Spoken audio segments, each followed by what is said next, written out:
Hattori Hanzo. Hattori Hanzo, dont le nom résonne à travers les annales de l'histoire japonaise, est une figure enveloppée dans les brumes de la légende et de la réalité. Né en 1542 dans la province d'Iga, une région célèbre pour ses écoles de ninjutsu, Hanzo était destiné à devenir l'un des ninjas les plus renommés et respectés de l'époque Sengoku. Une période caractérisée par des guerres civiles incessantes et des luttes de pouvoir entre les seigneurs féodaux, les daimos. Hattori Hanzo était bien plus qu'un simple ninja. Il était un stratège militaire, un maître espion et un conseiller de confiance de Tokugawa Ieyasu, l'un des plus grands unificateurs du Japon. Sa loyauté indéfectible et ses compétences exceptionnelles ont été cruciales dans l'ascension des Ieyasu au pouvoir, culminant avec la bataille décisive de Sekigahara en 1600, qui a jeté les bases du shogunat de Tokugawa, marquant le début d'une période de paix et de stabilité qui allait durer plus de 2 siècles. Hanzo était réputé pour sa capacité extraordinaire dans l'art de l'espionnage, du sabotage et de l'assassinat.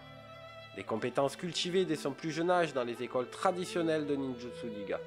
Cependant, ce qui le distinguait de ses contemporains était sa maîtrise de la stratégie et du combat. Hanzo ne se contentait pas de mener des missions secrètes, il commandait également des troupes dans des batailles ouvertes où il était souvent en première ligne, faisant de lui un guerrier complet, aussi à l'aise dans l'ombre que sur le champ de bataille. Une des anecdotes les plus célèbres concernant Hanzo concerne sa mission de sauvetage de la famille de Tokugawa Ieyasu après la chute du château de Sumpu. Avec un petit groupe de ninjas, Hanzo a traversé un territoire ennemi pour atteindre le château assiégé, réussissant à exfiltrer la famille de Ieyasu et à les conduire en sécurité à Mikawa. Cette opération audacieuse a non seulement démontré son incroyable courage, mais a aussi renforcé le lien de confiance entre Hanzo et Ieyasu, faisant de lui un allié indispensable dans la lutte de pouvoir de l'époque. Hanzo était également connu pour ses compétences martiales exceptionnelles, en particulier sa maîtrise du yari, la lance japonaise, qui lui a valu le surnom de Hanzo le démon. Son habileté avec cette arme était telle que les récits de ses exploits sont devenus légendaires, contribuant à forger sa réputation de guerrier presque invincible. Les chroniques de l'époque Sengoku nous racontent une épopée de Hattori Hanzo qui lui a permis d'obtenir ce terrible surnom. Sous les ordres de Tokugawa Ieyasu, Hanzo s'engage dans le siège du château de Kaminongo, une forteresse réputée imprenable, gardée par Oduno Nagamoshi, un général redouté de la puissante famille Nagawa. Armé de son yari, Hanzo mène un groupe de ninjas d'élite à travers les lignes ennemies, exploitant les ombres et le terrain pour s'approcher des remparts. Alors que le combat s'intensifie, Hanzo fait preuve d'une habileté et d'une féroce détermination. Il fend le champ de bataille, chaque mouvement trahissant une maîtrise parfaite de l'art martial. Ses adversaires, bien que nombreux et vaillants, tombent un à un sous ses coups, incapables de rivaliser avec la vitesse et la précision de ses attaques.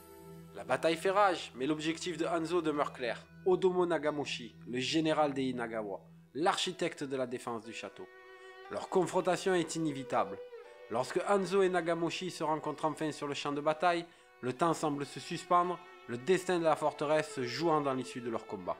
Le duel entre Hanzo et Nagamoshi est un affrontement épique où l'adresse du maniement du yari de Hanzo rencontre la puissance et l'expérience du général Inagawa. Les coups sont échangés avec une rapidité foudroyante, chaque attaque cherchant à exploiter la moindre ouverture.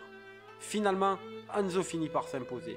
Avec un coup décisif, il parvient à vaincre Nagamoshi, brisant le moral des défenseurs du château et pavant la voie à la victoire des Ieyasu.